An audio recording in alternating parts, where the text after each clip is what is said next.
Արգամ Դալաքյանը բողոքարկում իր կողմից չի ներկայացրել եւ թույլ է տալիս, այսպես ասած, իլուր ամբողջ հասարակության իր տեսաուղերձով վստահորեն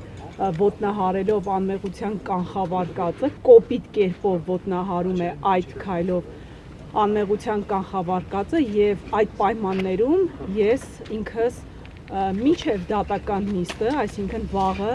ժամը 10:30-ը խորհուրդ կտամ մեր հարգելի դատախազին ցուցաբերել որպես այդպիսին քաղաքական արիություն եւ մինչև դատական նիստերի դահլիճը ներկայանալը հայտնել ինքն իրեն ինքնաբացարկ եւ չմտնել այսպիսի ապօրինությունների տակ, ինչպիսին սկսվել է դեռևս 2025 թվականի հունիսի 17-ից։ Սա քրեական վարույթ չէ, սա 135 հատորանոց դատական իշխանության ղեկավարի կողմից վրեժխնդրություն է, սա վախի դրսևորում է եւ նման պայմաններում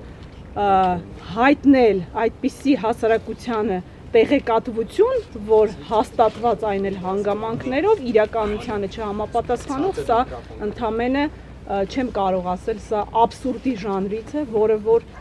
մեր աշխատանքային պրակտիկայում երբևէ գոյություն չի ունեցել նման իրավիճակ։ Ես կարող եմ այսքան ասել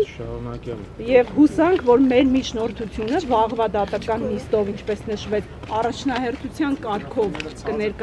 կքննարկվի եւ կունենանք գոնե այս անգամ արդար որոշում է ակնկալում պաշտպանական կողմը դատարանից։ Այսքանն է։ Բաժանորդագրվեք Արմատ մեդիայի ալիքներին սոցցանցերում։ Հետևեք մեզ նաև Armat Media AM կայքում։